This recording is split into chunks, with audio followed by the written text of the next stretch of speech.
Had a good Wednesday practice. Guys practiced well. You know, there's a lot of energy out here. Started off really well, so I was happy for that. You know, just want to finish the season off, so I was a little worried on how they were going to come out in practice, but they've been flying around all cylinders, a lot of energy. Guys enjoying being out here, and you know, I think they're taking pride in trying to make sure that they send the seniors off the right way. I know it used to be a thing to have the seniors carried off the field for the last practice. Do you guys do that today, or is that a walkthrough thing? They'll probably do it after the walkthrough, because I was looking around to see if anybody was going to do it today, but they're going to wait till probably the walkthrough. Fresno State obviously coming off a nice victory against Colorado State. What's kind of the strength of their team, would you say? I would just say it was more of a blue-collar type, you know, just kind of just play hard all around. You know, they have some transfers on defense that are contributing and stuff like that. So it's just a total team effort. You know you're going to always get whenever you play Fresno, you know you're going to get a hard-nosed team that's going to play hard, you know, so we just got to make sure that they match our intensity when we get into that stadium and, you know, just stay penalty-free and no turnovers. Checking back on the skippers, Jim told me before the season it's going to be a win-win. Have you heard from him yet? Or? Yeah, Coach Skip told me he's not going to make it to the game. Oh. I think it's just a little too emotional, you know. He got a son and then his stepson on the other side, you know what I mean? His godson on the other side, so.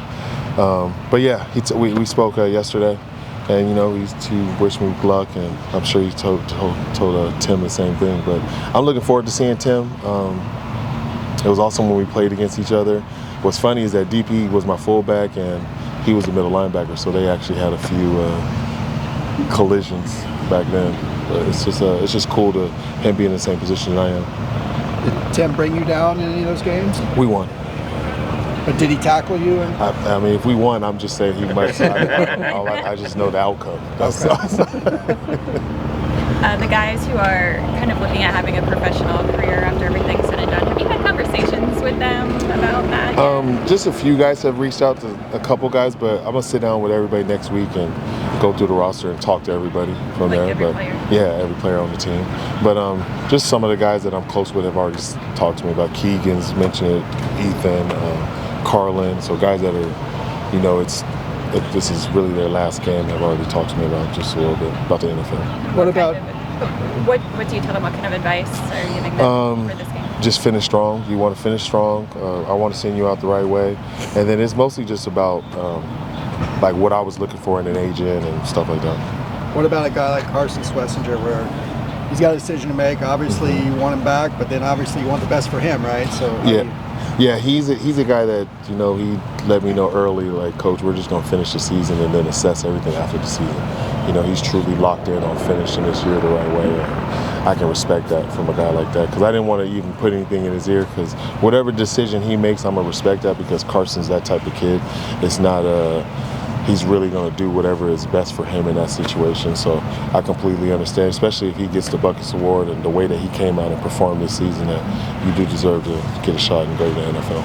With the transfer portal opening up so quickly after the season, how quickly do you need to have all that information from the guys on your roster to know what you need to attack in the portal? I need to know by Thursday next week. You know what I mean? Like it's a hard turnaround, just like you said. So we just want to make sure that we know exactly what's going on with our team and how guys are feeling, and so we know what we need to feel and what we need to do. From a resource standpoint, with Bruins for Life and all of that, how do you feel equipped for getting what you need? I feel very comfortable. You know, I feel great about this 25 class, the high school kids, and then I'm feeling pretty good about this the portal situation, on being able to bring in some more talent to help us win. As far as, you know, the players who are under that red shirt threshold, who haven't played those 4 games, could any of them see more action in a game like this? Yes, they could. You know, there's a few guys that we might want to see what they could do, but we got to make sure that we get out there and put our best foot forward to put us in a position to be able to play some more guys. So, you know, that's why it's a complete team thing right now. Even the young guys, you got to get them ready for this game.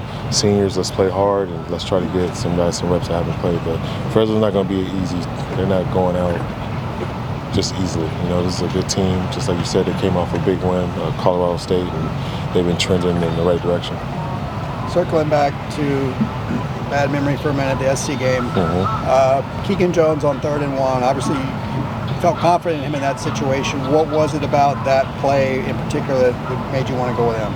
It was more of the personnel. That was his personnel package. So when that personnel package goes out there, that's Keegan in that group. And okay. That was the outcome of it. And so then, it wasn't just putting him in the game. After we talked to you the other night, somebody posted a video about Coach Miller in the end zone. Looked like he might have been giving the middle finger to SC there. I don't know if you saw that and what your comments on that are. Just, that's very unfortunate that that's what happened in the game.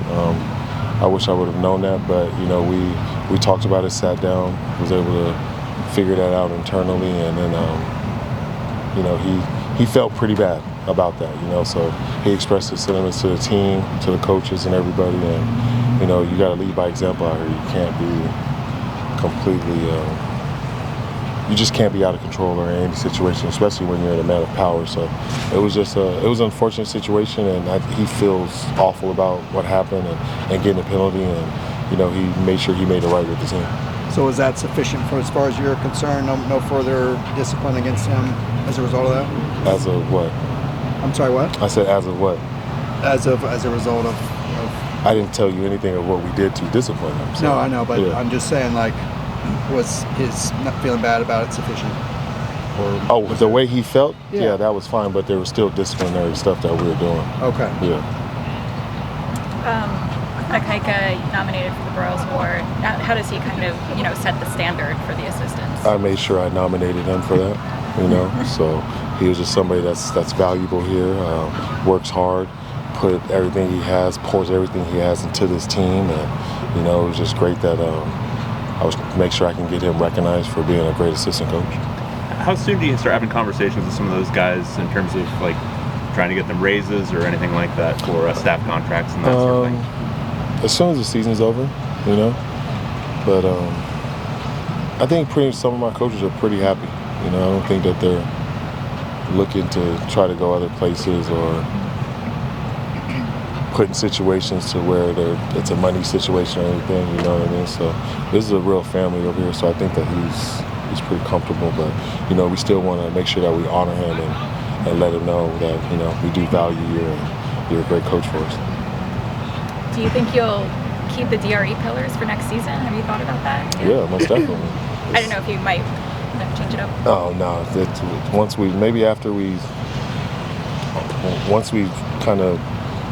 once you can kind of see that in the program, then maybe we'll move on, but that's still going to be the three things that we got to work on.